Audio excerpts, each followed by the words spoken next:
Natambua pia uwepo wa Baba Askofu Dr. Bagonza kwa pamoja na Dr. Bulembo ambaye pia alikuja hapa, mwadhiri wa chuo kikuu. Ndugu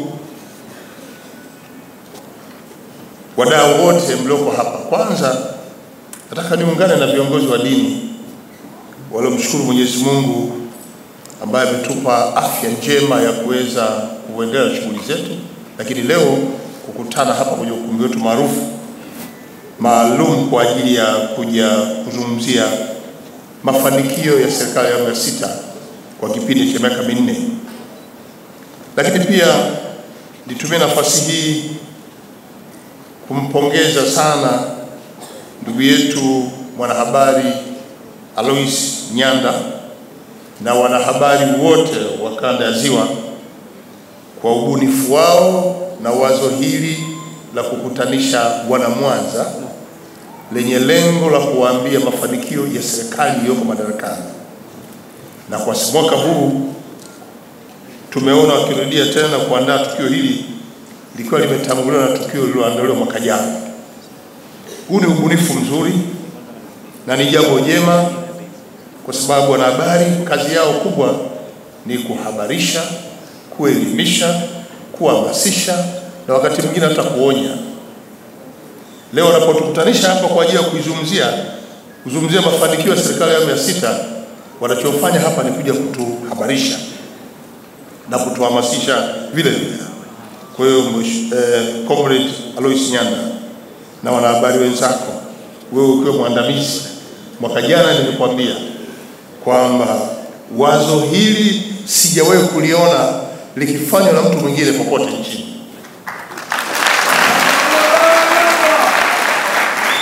Na niliposema Nyanda anaonekana kuwa na akili sana, hakika wewe una akili nyingi sana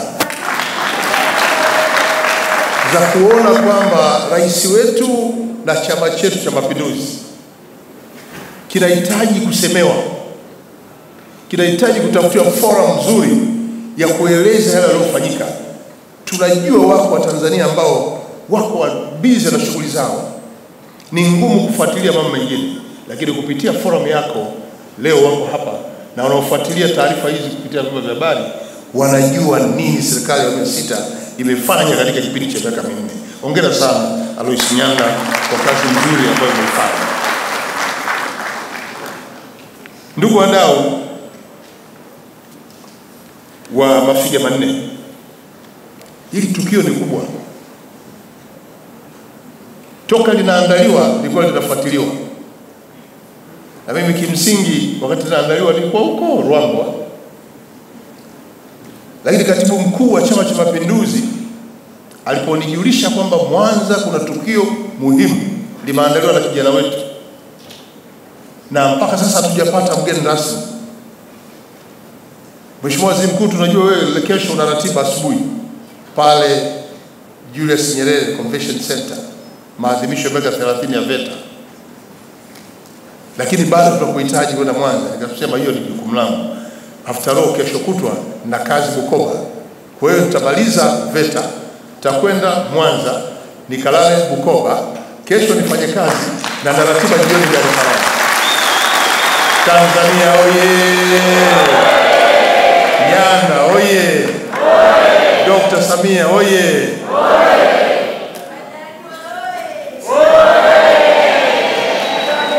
Kwa hiyo tukio hili linafuatiliwa, na miongoni mwa viongozi wanaofuatilia tukio hili akiwemo na huyu ambaye tunamzungumza hapa, si mwingine ni Mheshimiwa Dr. Samia Suluhu Hassan.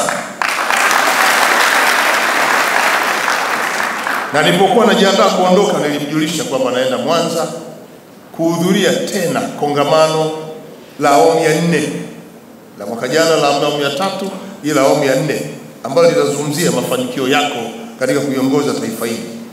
Akaniambia ukifika salama, kwanza na kuombea usafiri salama, ukifika ukiwakuta wape salamu zangu za heri, za upendo, na nawatakia kila la heri kwenye mjadala huo, na hatimaye kama kuna jambo lolote watushauri cha kufanya tumalize nchi iendelee vizuri.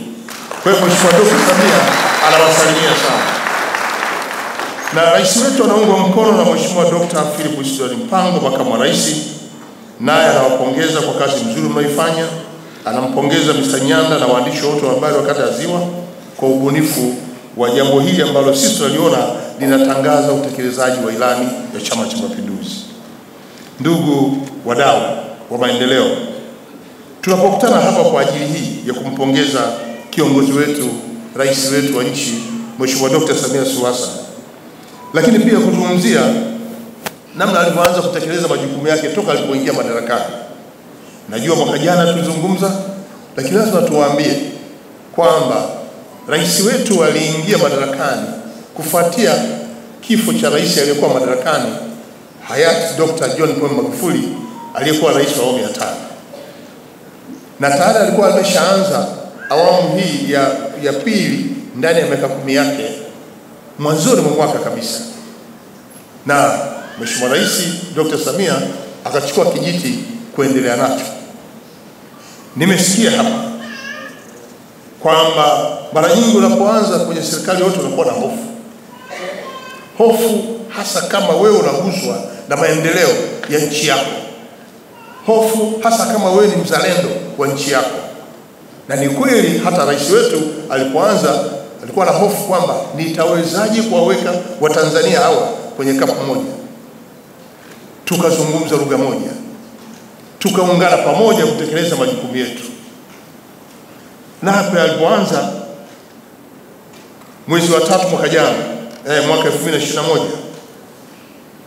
yeye aliona namna nzuri ya kuanza kuongoza nchi hii ni kuhakikisha kwamba tunaziimarisha na kuziendeleza tunu za taifa. Moja kati ya tunu za taifa, kulifanya taifa hili kwanza kuwa na amani, mshikamano, kuwa na utulivu, na kuhakikisha kuwa Watanzania wakishajua kwamba tuko pamoja, tumeshikamana pamoja, kila mmoja ataendelea na majukumu yake. Lakini 2, kuhakikisha kwamba usalama na ulinzi wa nchi unaimarika, ili kuhakikisha Watanzania kwamba taifa hili bado linaendelea kuwa ni la amani na utulivu chini ya ulinzi huo wa vyombo vya ulinzi, na kwamba Watanzania waendelee na shughuli zao. Mheshimiwa Dkt. Samia Suluhu Hassan alijikita na haya, lakini akaongeza jingine la kuhakikisha kwamba tunaimarisha sekta ya kiuchumi ili kila mmoja awe na uwezo wa kujiendesha yeye mwenyewe na familia yake, na hatimaye tunapanua wigo mpaka taifa zima. Na kwa hiyo aliimarisha misingi ya ukuzaji wa kiuchumi. Kwa mambo haya matatu: utulivu wa nchi, mshikamano wa wananchi wake, umoja na ulinzi, na kuhakikisha kwamba taifa linakuwa limelindwa ndani na nje ya mipaka, huku naenda kuingiza swala la kiuchumi, linaweza kulifanya taifa likaanza mahali pazuri kabisa. Na hicho ndicho kitu ambacho Dr. Samia Suluhu Hassan alikianza katika uongozi wake. Sasa tunaposema haya ni kwamba lazima Watanzania wenyewe tushiriki, na kwa hiyo swala la kila mmoja kutambua muhimu wa nchi hii kuwa nchi tulivu, nchi ya Watanzania wenye mshikamano ni jambo muhimu sana. Na hili ni jambo endelevu. Tunahitaji nchi hii endelee kuwa ya Watanzania ambao wanaamini kwamba katika nchi hii ni nchi yenye amani na utulivu, ili sasa tuimarishe mshikamano wetu ndani, ili tulifanye taifa liwe tulivu, kila mmoja aweze kuendesha shughuli zake vizuri. Na haya tunaanza kuyajenga kutoka mtu mmoja mmoja. Wewe lazima uhakikishe amani na utulivu na kuzunguka, unajiunganisha, jamii inakuwa, tunaenda kwenye kitongoji, kijiji, wilaya, mkoa, na ndio kwa sababu tuna wenye viti wa kamati za ulinzi na usalama kusaidia kuimarisha haya tunayosema hapa. Na tunapoendelea huku mbele, tunapokuja kwenye ujenzi wa uchumi sasa, tunaruhusu kila mmoja kujishughulisha na mambo mbalimbali yanayomletea maslahi, yanayomletea uwezo wa kifedha, wa kiuchumi na kuendesha maisha yake. Na kwa hiyo tulisisitiza watu wafanye kazi kama kawaida, tuendelee kutambua yale yote muhimu ambayo yanatuingizia kipato kwenye maisha yetu ya kila siku, lakini pia kwa kushiriki kwamba kila mmoja anapofanya kazi yake aone ni jambo gani anaweza kulifanya likamletea huo uchumi. Na kwa hiyo tukafungua milango ya kufanya biashara ndani, tukawa na makundi ya wajasiriamali, wafanyabiashara wadogo, wafanyabiashara wakubwa na wale wakati, kila mmoja aweze kufanya kazi, afanye biashara ili waweze kujipatia kipato. Leo hii tunashuhudia baada ya kuwa tumerasimisha hata baadhi ya vyombo vingine vya usafiri kuwa sehemu ya biashara, bodaboda, bajaji, taksi hizi, magari madogo, na wengine kuanzisha usafiri wa ukodishaji kwa ajili ya matumizi. Haya yote ilikuwa tunafungua milango. Tumeruhusu pia biashara ndogo kama vile mamalishe, babalishe na shughuli ambazo zinafanywa na wale wanaopita na bidhaa mtaani, wamachinga, wafanye biashara zao. Na tukaagiza wakuu wa wilaya, wakuu wa mikoa waandae mazingira mazuri ya wafanyabiashara hawa kufanya biashara zao. Haya yote ilikuwa nalenga kufungua milango ya kila mmoja kujishughulisha kufanya kazi, na bado tunahamasisha jambo hili lifanikiwe. Kwa serikali ya awamu ya 6 kwenye haya tumefanikiwa sana. Kwa haraka sana, kwa sababu saa 11:30 lazima niruke kwenda Bukoba. Nataka niwaambie Watanzania pia nao walipata hofu. Je, taifa hili tutapata mafanikio? Lakini Mheshimiwa Rais Dr. Samia Suluhu Hassan aliwaambia tulieni. Alipotoa hotuba yake ya kwanza ndani ya Bunge la Jamhuri ya Muungano wa Tanzania, alieleza mengi na akawapa matumaini wa Tanzania kwamba hakuna jambo litalala.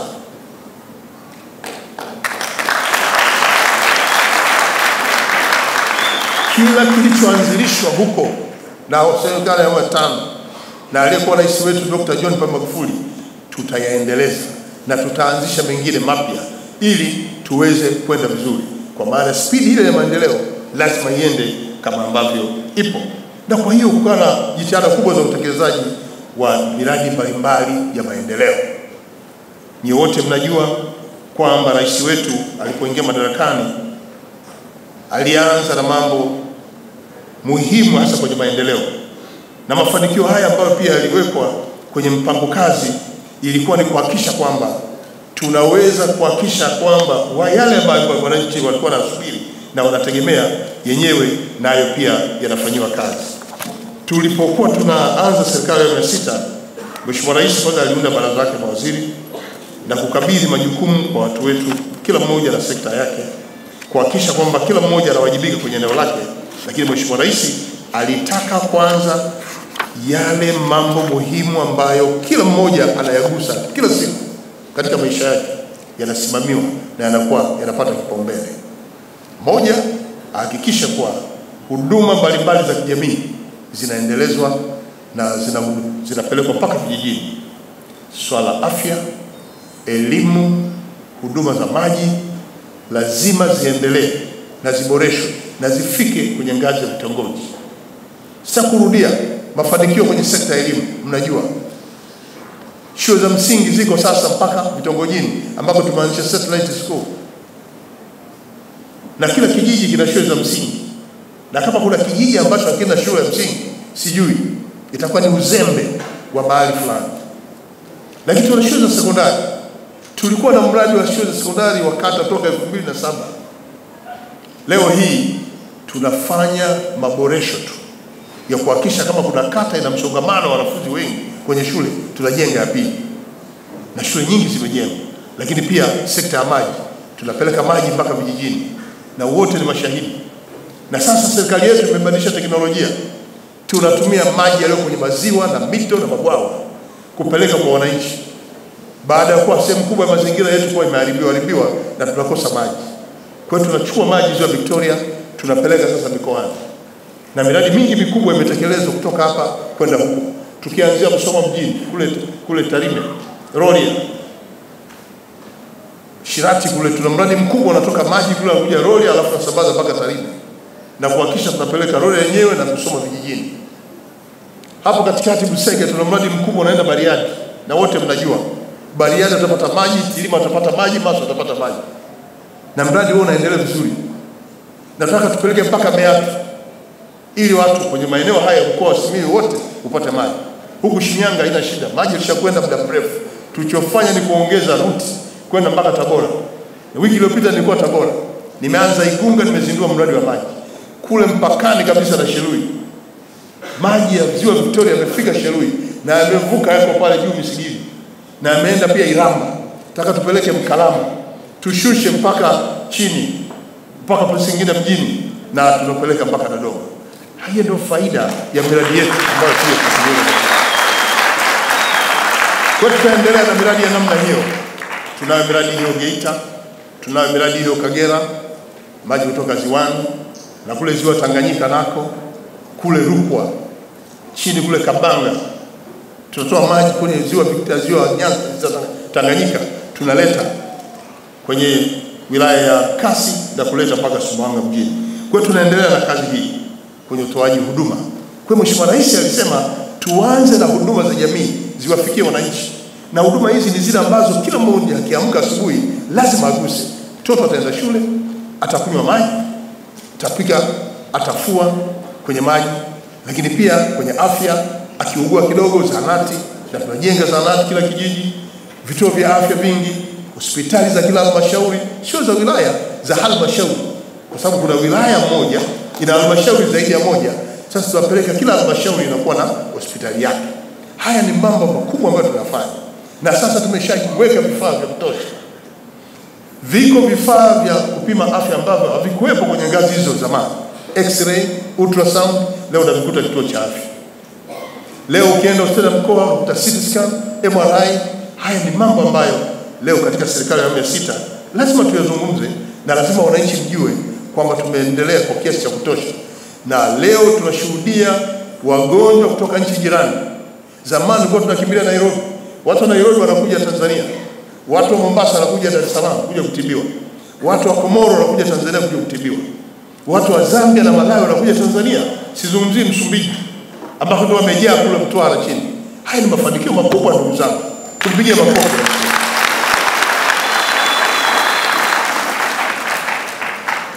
Tunapozungumzia huduma za afya tukuishia tu kwenye elimu, afya na maji, lakini pia tumehakikisha kuwa miradi ya umeme iliyoanzishwa awamu ya 5 tunaiendeleza, umeme uende mpaka vijijini. Hapa napowaambia, hata kama tungekuwa na waheshimiwa wabunge hapa ambao wako kwenye kamati huko, wangeeleza kila mmoja, kila mbunge tumempelekea umeme kwenye vijiji vyake karibu vyote.